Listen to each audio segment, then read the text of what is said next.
Thank you, Ann, and thank you all for being here. Campus climate has been a priority of mine since I began here over 5 years ago. We have work to do. The events of this past weekend show us that we're not where we need to be in terms of being an open and inclusive community. We've done some things, but we have not yet done enough. And I cannot do that by myself. I need the help of this community. I need the help of each of you to help build a stronger, more inclusive, more welcoming community. This conversation won't end today, and I encourage you to continue the conversations and continue the opportunities for education and for exchange of views. I notice that tomorrow there's a teach-in at 10 o'clock in Northrop around Build the Wall, and I encourage you to attend. Again, very happy to have this turnout.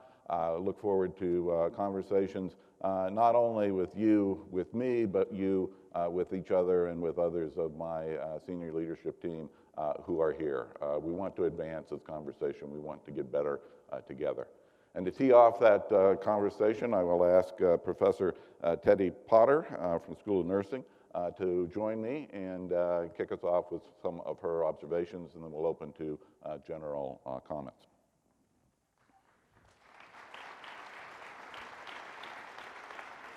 Thank you. Thank you, President Kaler, for inviting me to share my opinions and my observations. And I need all of you to know, both here and away, that he really doesn't know what I'm saying today.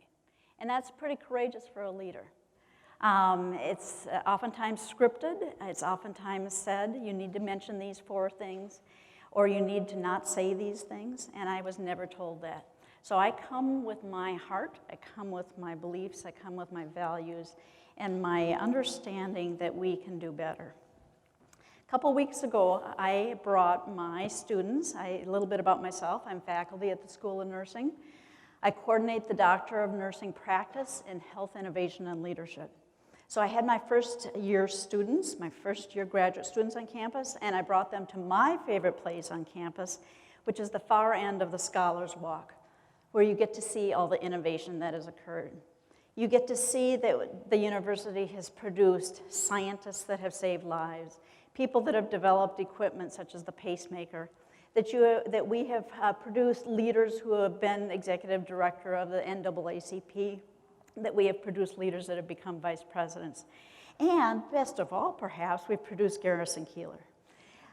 I wanted my students to understand from the get-go that they have every opportunity and they are exactly as capable to rise to this level of innovation. There is not a doubt in my mind. And I know I have several students in the audience today and home on WebEx, and I believe that, folks. I believe that all of our students have immense capabilities. So in the spirit of that, I want to talk about something that happens.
I'm Teddy. A beer. Nice Hi, to meet you. nice to meet you as well.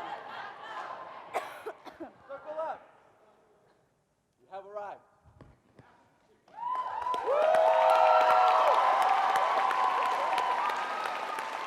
There are lots of people with important things to say.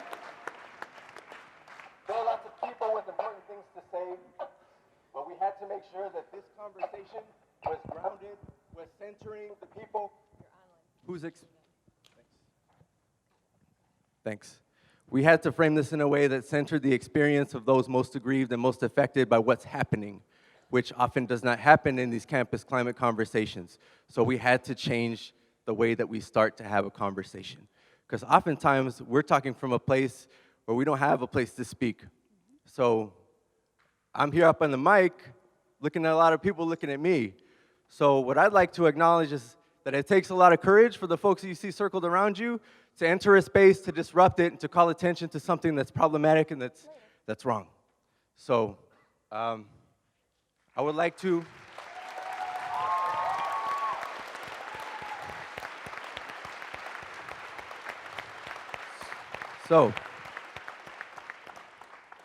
I'd like to practice conversation in a different kind of way. I'd like to invite whoever has been affected by what's happening to come out and speak on that, to talk about why it matters. And if not, I have a nifty little statement that I have prepared that I will give. Okay, let's do that. I can hold it.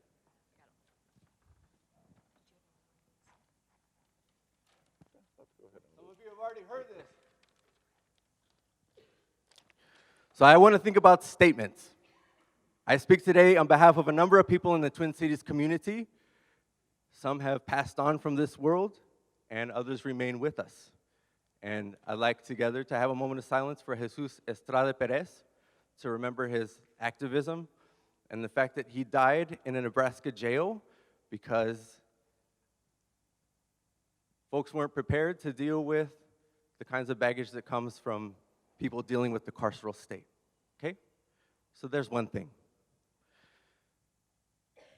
Adelante Twin Cities, the organization that I work with, the community members that run the panaderias, the people that take their kids to the park that my daughter plays with, all those folks, we crowded around the cafeteria of El Colegio High School one Saturday morning, over 100 of us, to think about how we would save a department that was facing collapse. And that department is the Department of Chicano Latino Studies, who for far too long had only one full-time faculty member and an outreach coordinator at half-time. Now, we were told that this is kind of normal for the departments to be small, but we decided to say that's not true.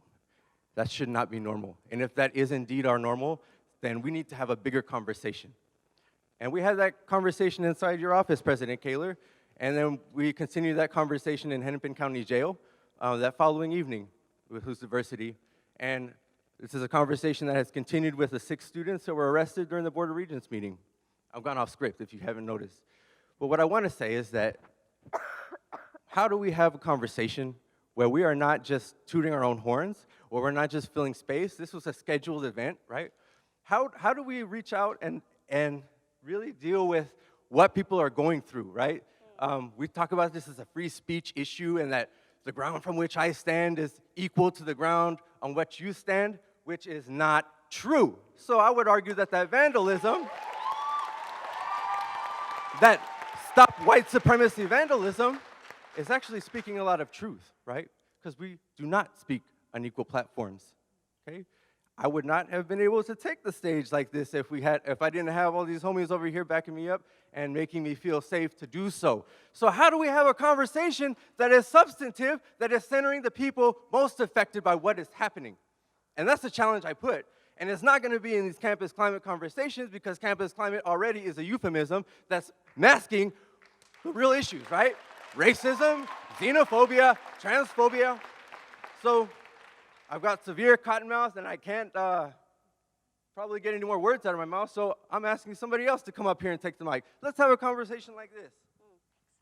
Yeah.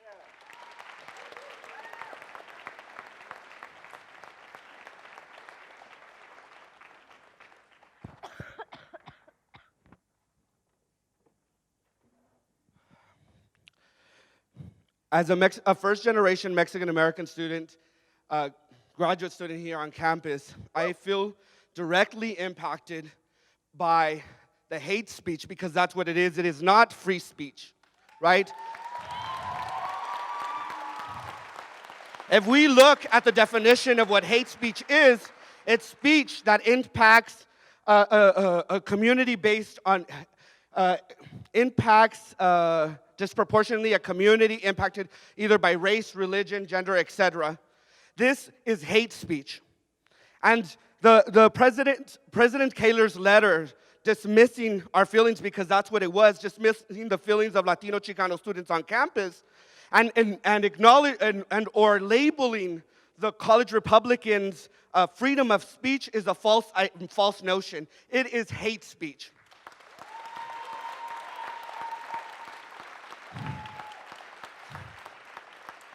For those of us who follow the news, for those of us who are educated, who have gone through Chicano studies courses, African American courses, we know how to think critically, and we know that hate speech is connected to violence, right? And that violence, right, this build a wall rhetoric has real life consequences. Since Trump's campaign to presidency has begun, there has been hate crimes which has cost the lives of Black and brown people. This is why we do not stay silent. This is why we're here.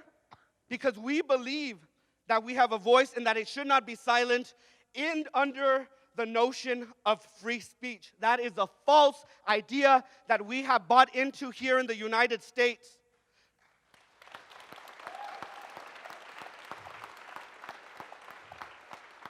I ask this, where was President Kaler's letter about free speech when we were being arrested, 6 students for practicing free speech on campus?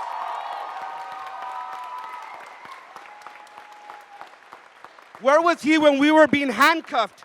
And all of us, predominantly students of color, working class student backgrounds, right, queer students who were arrested, who not only now have to be in this academic institution, teaching courses, taking classes, doing homework, figuring out how to pay the bills, but now we have to deal with court cost fees, we have to deal with student conduct, all because we were, practicing our free speech. Where's our letter? There is no letter, right? But I learned a long time ago that free speech is only for a few. Free speech is not meant for Mexican Americans. Free speech was not meant for queer people and women. Free speech was not meant for African American people. We know this to be true. We know the history books.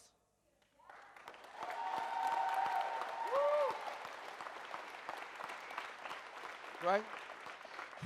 All my entire life, I have saw my father work hard, working in the fields and being called a wetback. I have heard people call me a wetback. I have heard people tell me to go back to where I came from. And you want to tell me build a wall is not hate speech?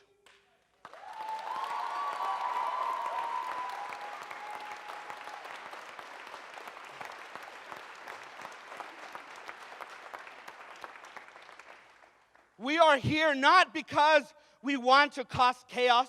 We are here because our lived experience matters. We are here because what we have to say should be honored and respected. And we know that the way that this institution has been built has been in a way that works as a corporate, finding students or giving students no voice, specifically marginalized students of color, marginalized queer students, women, working class students.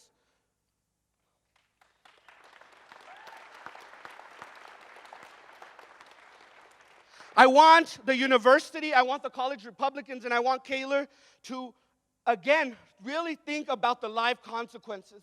Really think about how it's all connected, right? Because it's tiresome that we have to continue fighting. It is tiresome that we have to do the organizing, be arrested, do the teaching, be studying, right? We have to figure out, and we have to be strategic in how we live our lives. Because if we're not strategic in how we live our lives, we could wind up dead. We could wind up outcasted in our communities.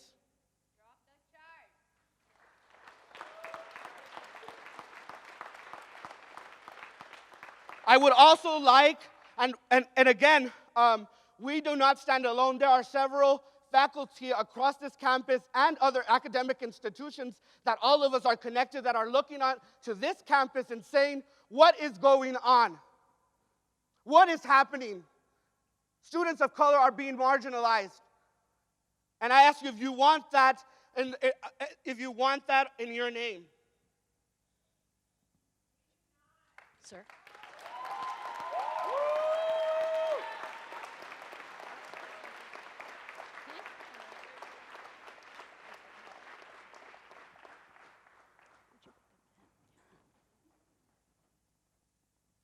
Hola, soy María Rebolleda. I'm a graduate student in ecology, evolution, and behavior, and I don't know, it's not often the scientists that come and stand here to talk to you. But I've been trying all this campaign while being in the US to keep imagining that this speech is just happening somewhere else, it's just happening in the TV, it's not actually real. And I've been trying this because it hurts a lot. But having it in campus has just made that completely impossible, has just made it completely real and completely tangible. And it hurts me to know that there's 18-year-old to 20-somethings that are growing up with this hate, that think that people like me are to be kicked out of this country. But what I wanted to say is, I tend to be in favor of free speech, especially because policing and censoring often affects communities of color disproportionately. And all attempts to restrict freedom of speech end up being using against our communities. But that being said, one thing is to say that you defend the act of freedom of speech, but that doesn't mean you don't need to respond to the speech itself. And President Kaler should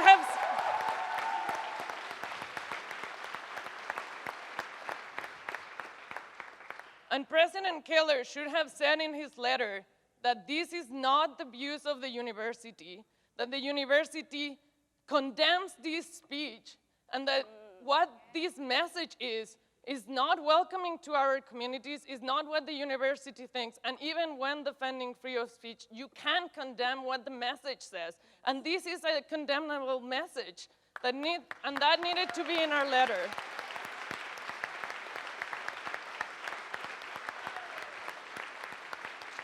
This is not a message that, as the president's email said, can be read as xenophobic. Is xenophobic.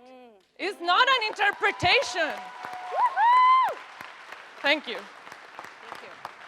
Woo!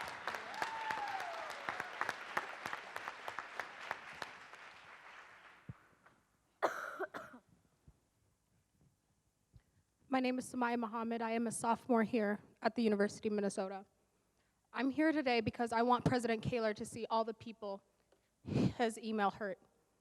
I want him to see everyone who has been hurt by this message of xenophobia, racism, Islamophobia.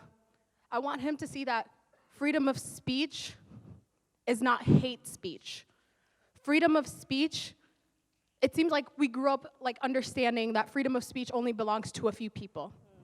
And this school continuously proves that to us by silencing people of color and allowing those who are in positions of power to say what they have to say.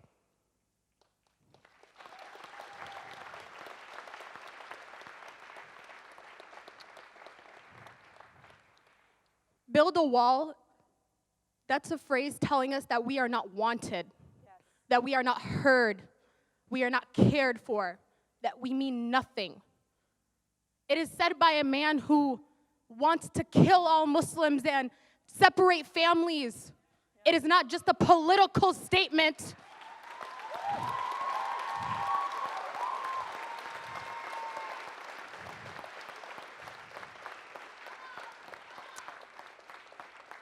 The email President Kaler sent out may as well have told all of us, I don't care about you.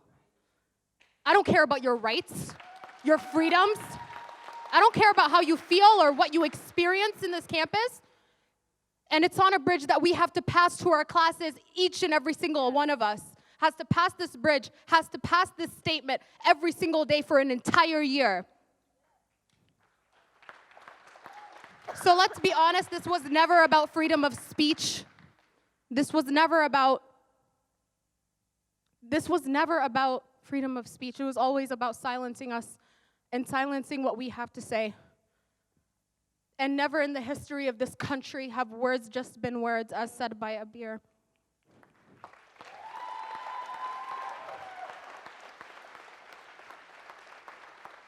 I am one of many black students on this campus. I am one of many Muslim students on this campus. And I am one of many women on this campus. And it is not fair that I do not feel safe because of this statement and that I do not feel safe because of his email.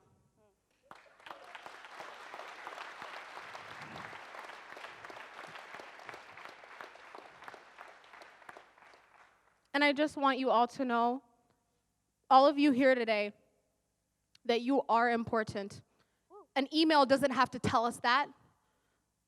A president's statement, well, it would help, you know, but it doesn't have to tell us that we are all important, that we are all wanted, and that we are all cared for. And if it's not by President Kaler, we have each other.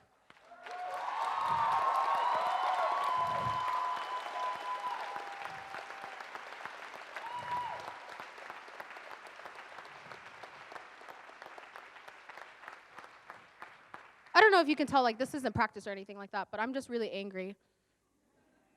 And I hear some people murmuring as we were passing by that this isn't the way to do it. So instead of, why don't you just ask yourselves, what has led these students to be so angry that they had to come here and forcibly take a stage that was not even meant for them? That's the question you should be asking yourselves. And if this wasn't the way to do it, I would not have the right to vote or the right to an education or the right to even use the same damn drinking fountain. So this is the way to do it. This has always been the way to do it. And we will continue to do this. Speak the truth. Thank you.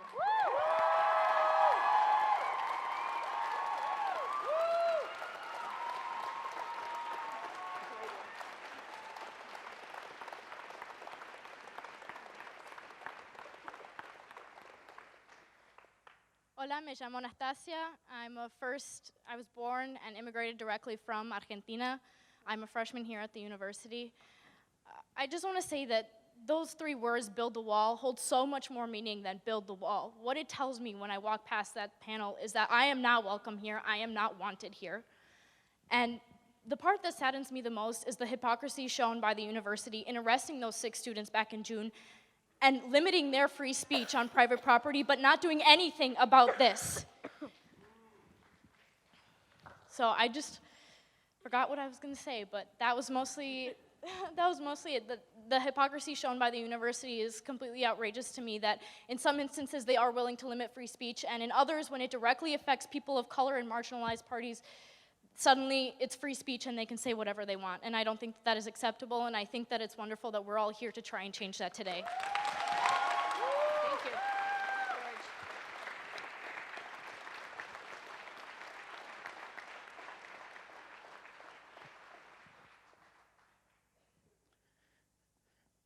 Hi, everyone.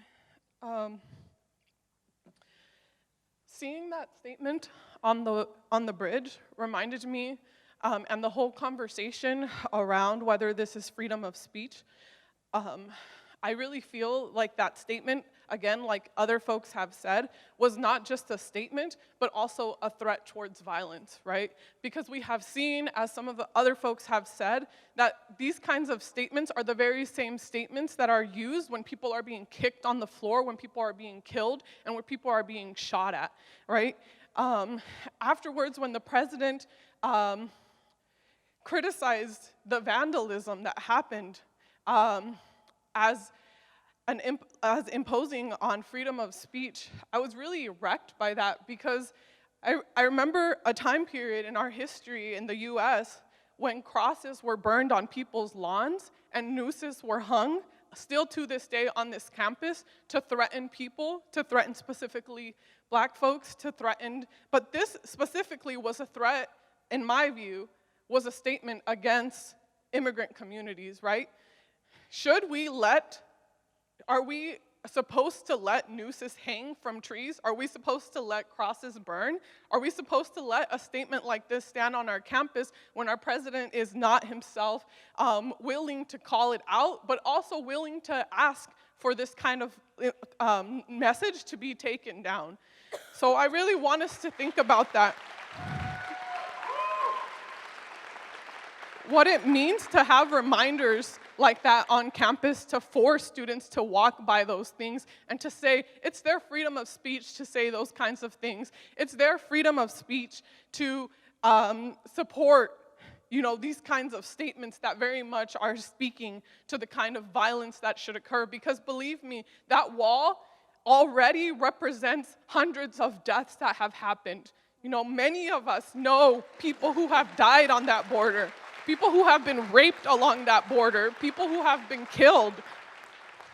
And so for us, that wall already represents so much violence, and we know that it will come with more violence, right? And that belief not only impacts Mexican immigrants, but also has impacted Central and South American immigrants, and is the same kind of language that is being used to speak against Muslim immigrants, right?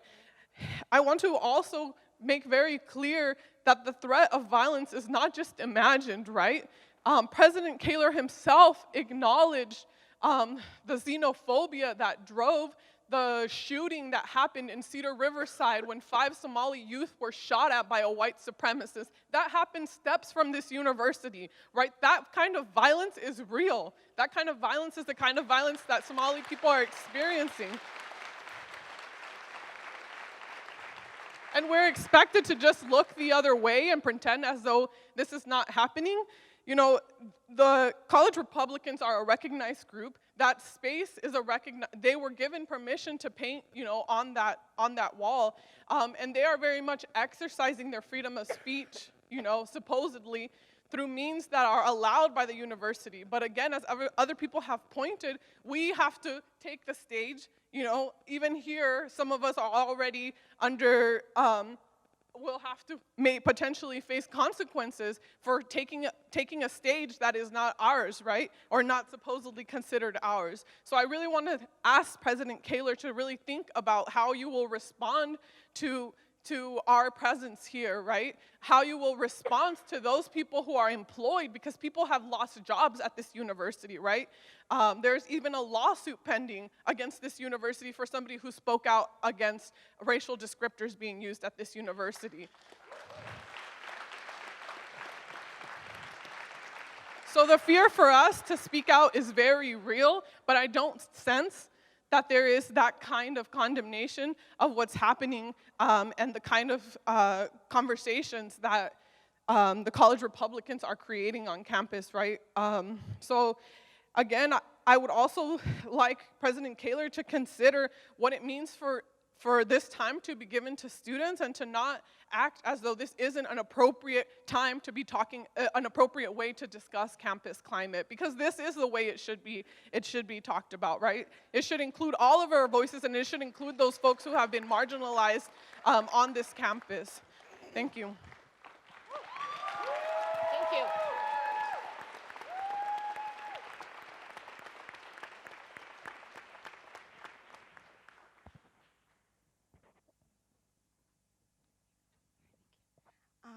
My name is Diana Espitia. I'm a freshman here on campus, and when I saw that at first, after the outrage kind of came to the back, I just was left with questions.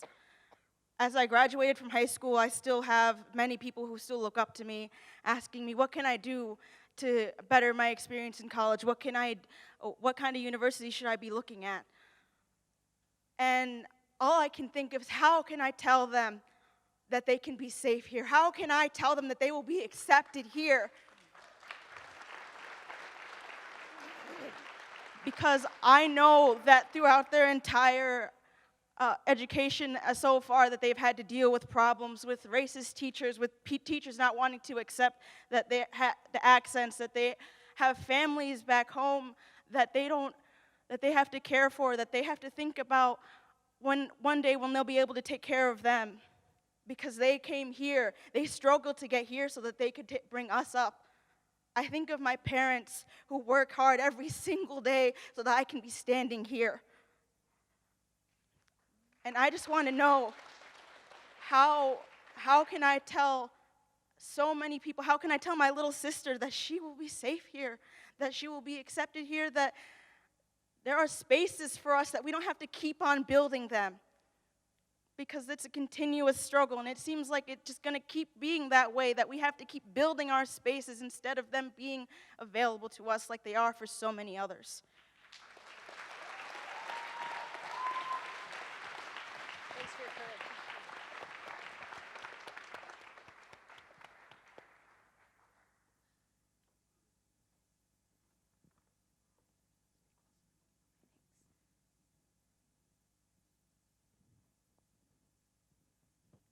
As I look around today, I can't, first I didn't even know I was going to be here or be talking on the stage.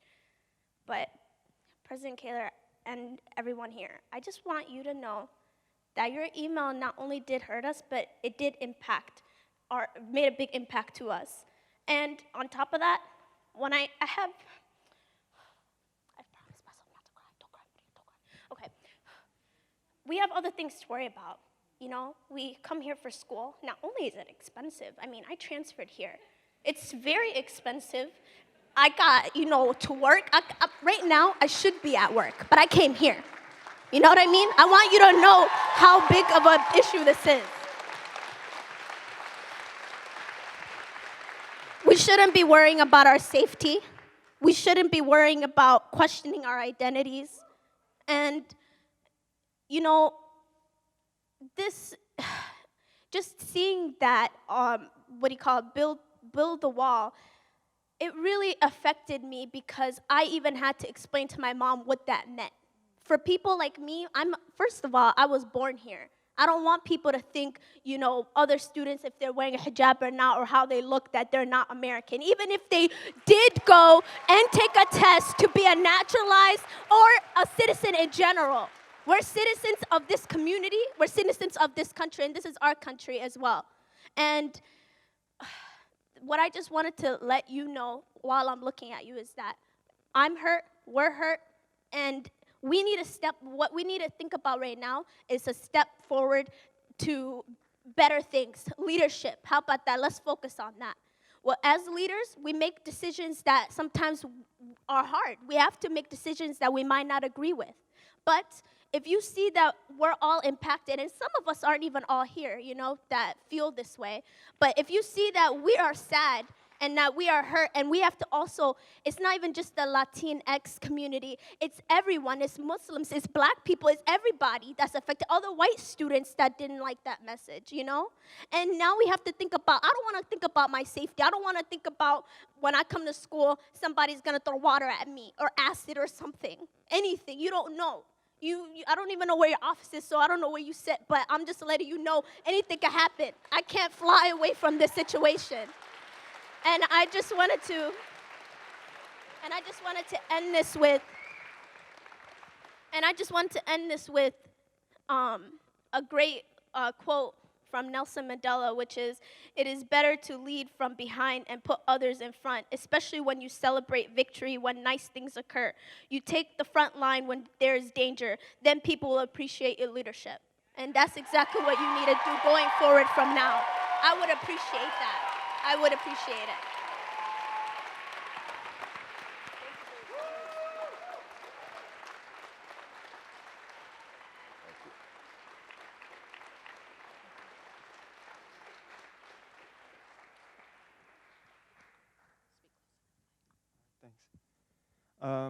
All right, so today was supposed to be about campus climate. I'm so grateful to everyone that came out to disrupt this space and create this disorder. Hopefully we don't get charged for it this time. So we're talking about campus climate, right? So I can actually describe the campus climate. So the forecast of the campus climate for those privileged along the lines of race, gender, class, citizenship, ability, the climate is beautiful. You can check the 5-day, 10-day forecast. It's sunny, blue skies all day, every day. Now, campus climate, for those of us that are multiply marginalized, underrepresented, first gen, you can name the list, you can name it. The forecast is much different.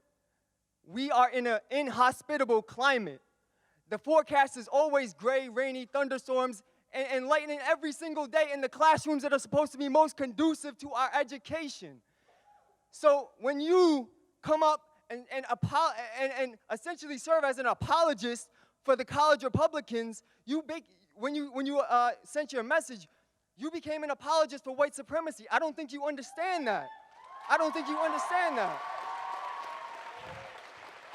And I'm done. Yo, we're so done. We're so done with campus climate conversations. That's why I have these masks, because I'm highly allergic to your bullshit. Every time I talk to you, B, I'm so highly allergic to it. That's why, until you speak, I don't put this on. Yo, I'm done with that. We can't pretend like a wall doesn't exist. The university is the wall. When you raise tuition, when you raise ACT scores, you are also making the wall taller for all of us from underrepresented communities. Yo,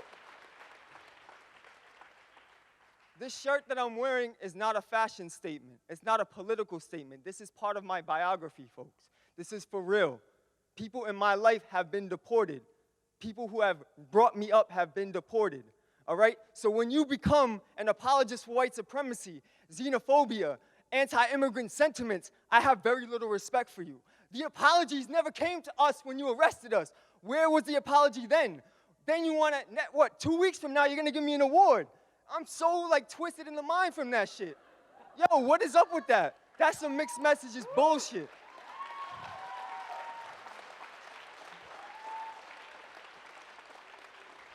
And please, we have to get it straight.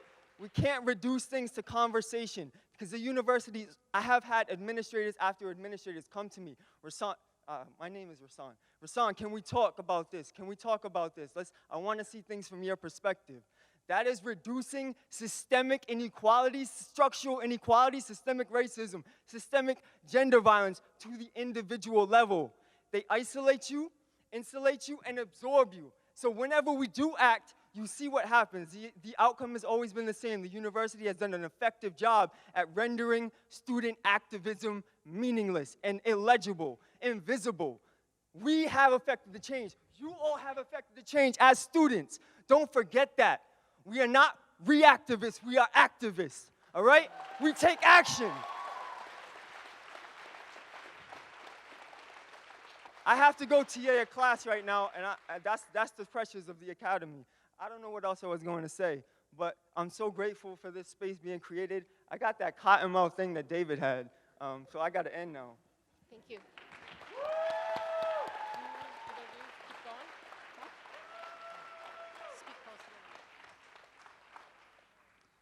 Today, I'd like to address some of the rhetoric that's been heavily involved in this campaign season.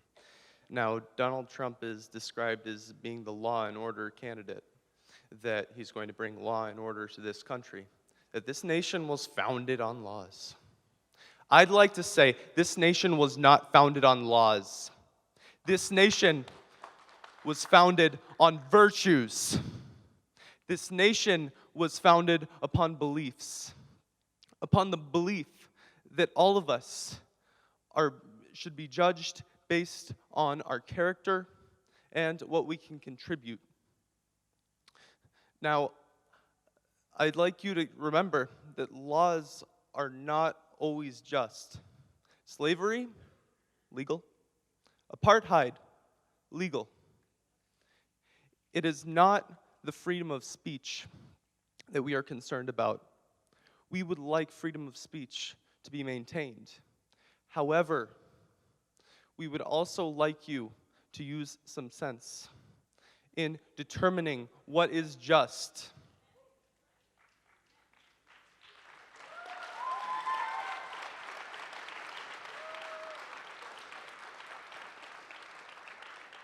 Now, I felt it was appropriate that you chose to address this incident.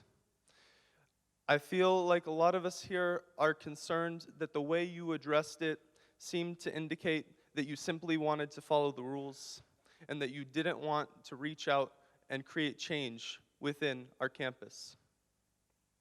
Thank you.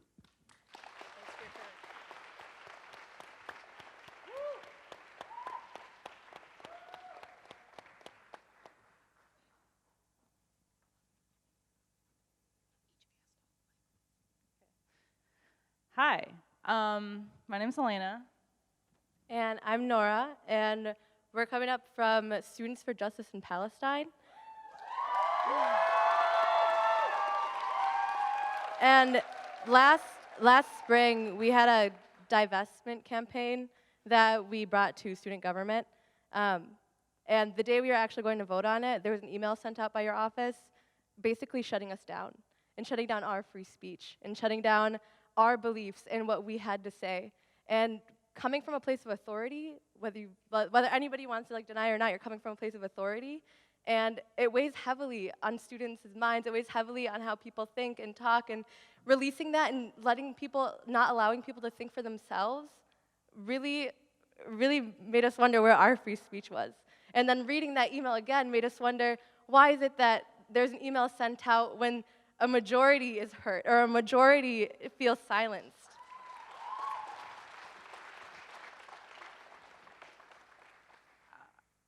Many people were up here talking about the hypocrisies of free speech before. I mean, free speech when me and 5 others were arrested, and you're looking at me right now, and the last time you looked at me, I was in handcuffs, trying to advocate for this university, for people who can't pay for tuition as it is.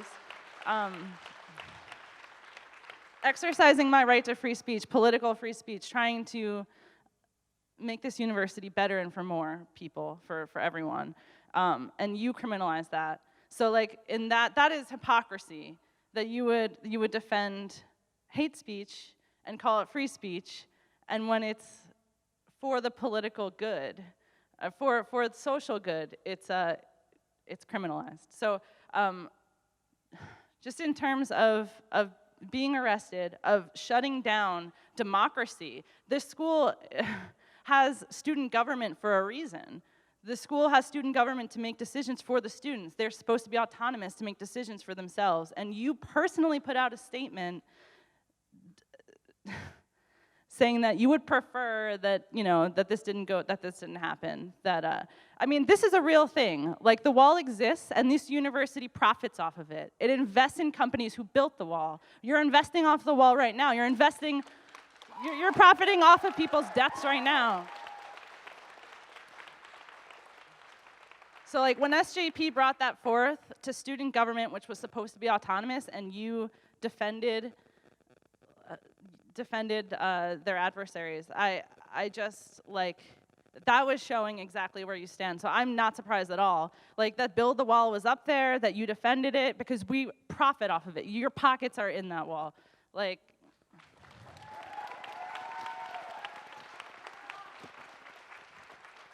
Just one more question is, how many times does this have to happen before we get that email first? Before that email is sent out because you don't agree with Build the Wall, because you don't agree with what's going on? Just how many times will this have to happen? I'm graduating this year, I'll be a senior, but students will come and they'll go and they're gonna protest this, and I just don't know how long it's gonna take before people actually see what's going on. When are we gonna get the email? That's the thing. And one more thing was, Kaylor did not have the only response in this room. Danita had a response that also advocated for free speech and for all students. OED, I don't know if they had a response or not. I didn't see anything from OED. So I just where is the administration when we need them? Where are they supporting us? Supporting us specifically because we deserve to be supported as much as the majority.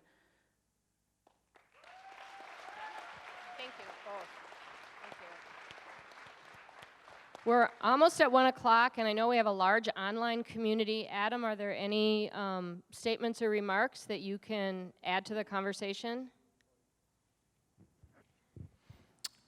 Probably not anything helpful. All right. Then I'll turn it over to President Kaler and Teddy for any final remarks you might want to say. One more? It's got to be short. We're almost out of time. This is kind of directly to President Kaler. I'm a freshman here, and it is my first year here. And I just want to ask, where is the diversity and inclusion that you spoke of at the freshman convocation when you told me that I am welcome here? When you told me that I mattered, where is it? Because when I walk on this campus, I don't matter here. My voice does not matter. When I look out into my classrooms, I don't matter. So I want to know where that inclusivity is. Where? Because I see it here, but we had to force our way here. So where is the promise that where is it? You speak about our diversity. Everywhere I turn, 5 Muslim brothers were shot on your campus. Where was my email telling me that hate speech is not welcome? This is a student group that you fund. They should be held by the same standards as anybody else. So I just want to ask, where is that inclusivity you promised me? Because it only seems to apply for the supreme few, the ones that look like you. What about the ones that look like me? Where's their protection? Thanks for your courage.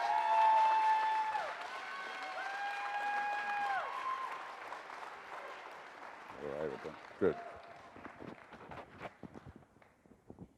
Thank you. What I said earlier was the best thing for hate speech, if you think it's hate speech, is more speech. The best thing for free speech is more speech. I've listened to you. The group has listened to the speakers that we've had here today. I think all of us have learned something. I think all of you take away a different experience from this than when you entered the room. I hope you consider what the students have said, what the speakers have said, and work together with us to make this a more welcoming and inclusive place. Thank you for coming.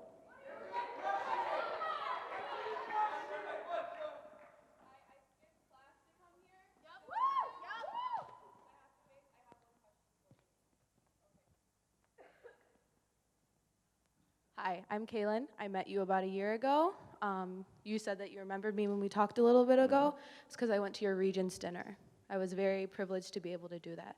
Before I continue, are there any college Republicans here representing the delegation? Are you Madison? Hi, Madison. Okay. So we received the email. You've heard how everyone feels about it. The people who are marginalized, we haven't really heard from Madison, except for her email saying that you gave your direct support through that. And that's kind of what that meant for the college Republicans. By you saying that what they had to say was free speech, it gave them the ability to have a cosign from you. So that's something that I would like you to consider.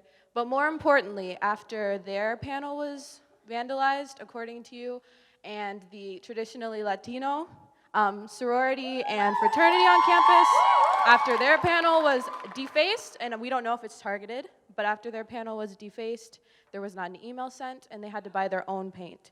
So since this is a question and answer situation, I do have a question for you. This is a big situation that's not going to be resolved in one simple campus climate conversation, but I do want to know if you're going to pay them back for the paint that they spent having to fix their panel. Thank you. Send me the bill. I want to remind everyone that this is recorded. So if you want to share this really important and powerful conversation with others who weren't able to be here today, it's on MyU under the campus conversation page. Hopefully I'll have it up in the next day or so. And I want to thank every single person in the room here today for attending. All right, yes is the answer.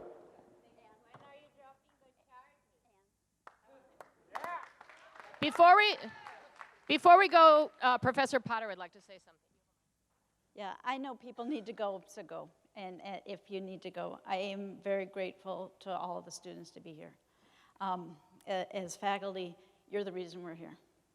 You're the reason we're here. And I'm really, really sorry for the obvious pain that you've experienced. And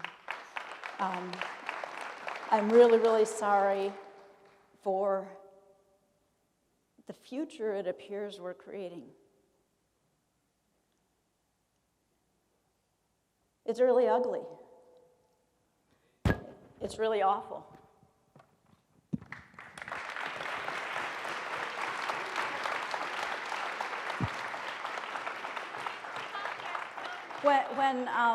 When I got the call from the president's office, would you come? They just said, would you call? I thought, oh my gosh, what have I done? What have I done? Did I alienate a big donor? Did I say something in class that wasn't right? Did I offend somebody? It's really scary to be here. I get that.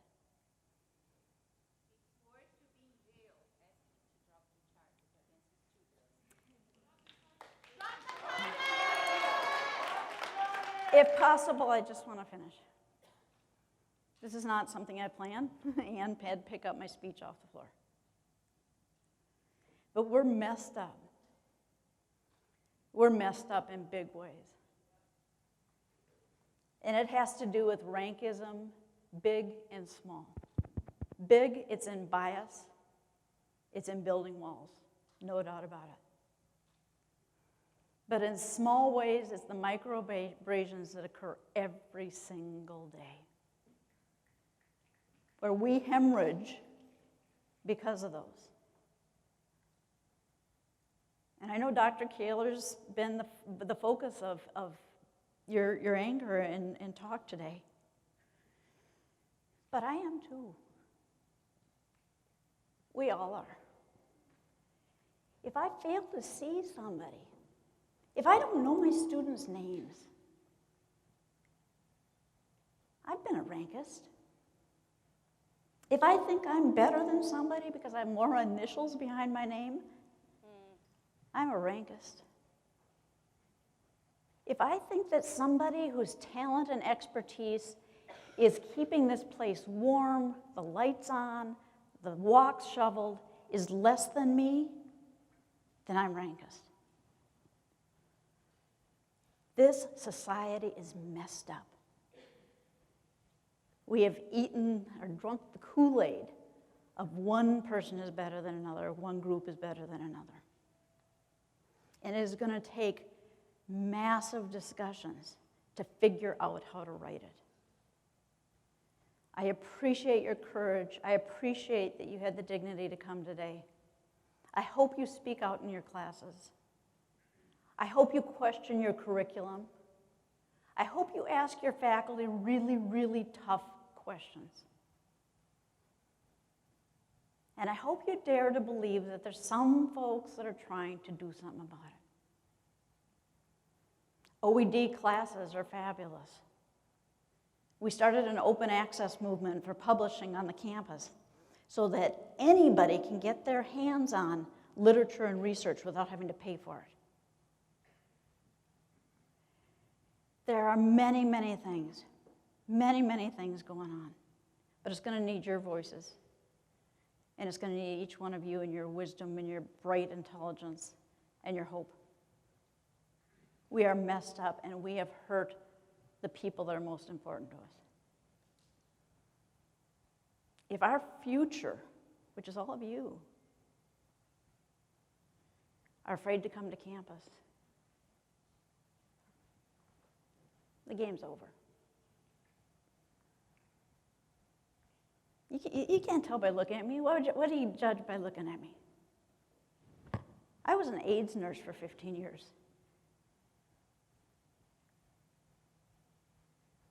One of my patients, African-American patients, once said, "Teddy, I finally get you. You dress like Laura Ashley and you talk like Malcolm X."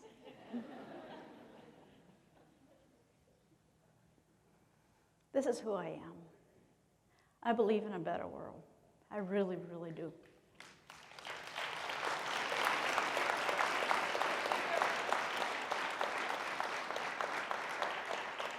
The biggest health issue I'm dealing with right now, the biggest by far health issue that I'm dealing with right now is global climate change. It is going to wipe every single one of us out.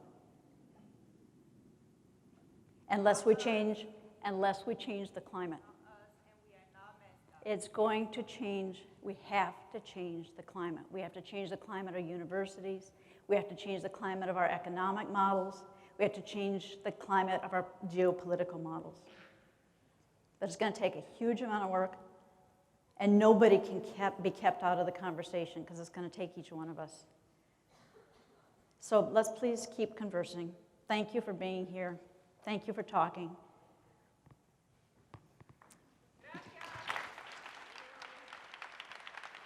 Thank you, everyone.